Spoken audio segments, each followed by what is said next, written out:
Hi everyone, Aidan here with eTrailer. Today we're going to be taking a look at the Hollywood Racks Destination 2 bike rack on the back of our 2022 Ford Escape. The Destination is a platform-style bike rack that holds the bike in these trays. We've got some wheel straps down at the bottom that pull the bike down and in. And then we've got a cradle for the frame up top with a strap run around the frame to hold it upright. Overall, we get a pretty strong hold on the bike. And for a more entry-level rack, this is one that I really like. I recommended it to my own brother and a lot of family members because I think it's a great value. It does have a 35-pound weight capacity per bike, and because it makes frame contact, we do probably want to avoid carbon frame bikes just because that can damage the frame. But with the way these cradles work, they slide up and down independently of each other and rotate 360 degrees to accommodate any sort of alternative frames you might have. Now with this, you don't have any ability to tilt away with bikes loaded, so if we need access to the back, we're going to have to go through the back seat or get the bike unloaded. We'll start with the wheel straps first, pushing the gray buttons to release those ratcheting straps and pulling them out. And we'll do that on either side. And then, with a hand kind of around the bike to keep it in place, do the same thing for the strap that's going around the frame. A lot of times we find that with our bikes at least, they kind of go through the water bottle cage, which is totally fine. It fits on there just fine. And then this mast is very low to the ground and doesn't add too much height, so it's pretty easy to lift the bike up and overhead. Typically with a center mast, they can be a bit of a nuisance and make it more difficult to load and unload your bikes. But again, with the height of the one over here, it's not too bad. I always like to replace these straps whenever I'm done and then fold down the mast by loosening this hand knob up top. It's a little bit backwards for me standing from right here. Flipping this plate out of the way and then tilting it to either side.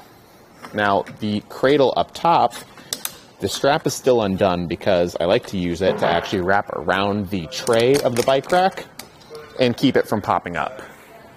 From here though, here's where we can get our hatch access.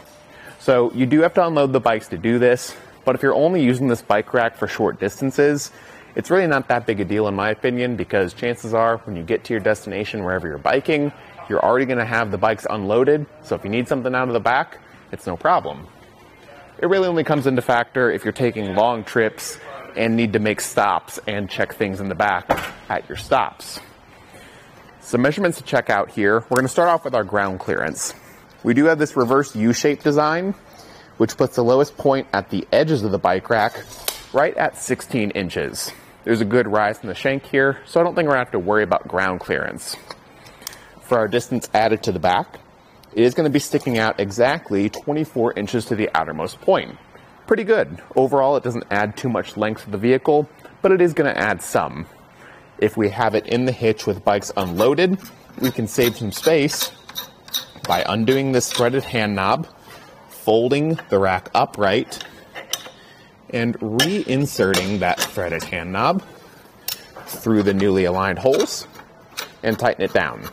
I like that it's threaded because it really stabilizes this pivot point and makes it so it doesn't shake around too much.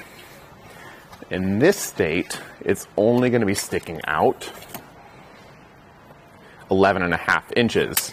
So it's a lot more condensed now. If you want to leave it in the hitch between rides, it's going to be easier to pull into parking spaces or maybe even your garage with it still in the hitch. When it's folded up, it won't block your license plate or your backup camera or your tail lights, leaving things nice and condensed. Down at the hitch, it's working with our 2" by 2" receiver tube using the included adapter sleeve, but it'll work with 1¼ as well. And it does come with a locking anti-rattle bolt that keeps things nice and solid in the hitch. I do like that it's also locking right out of the box, so you don't have to worry about that concerning point of if it can be taken. Overall, for an entry-level platform rack, this one, like I said in the beginning, is one of my favorites.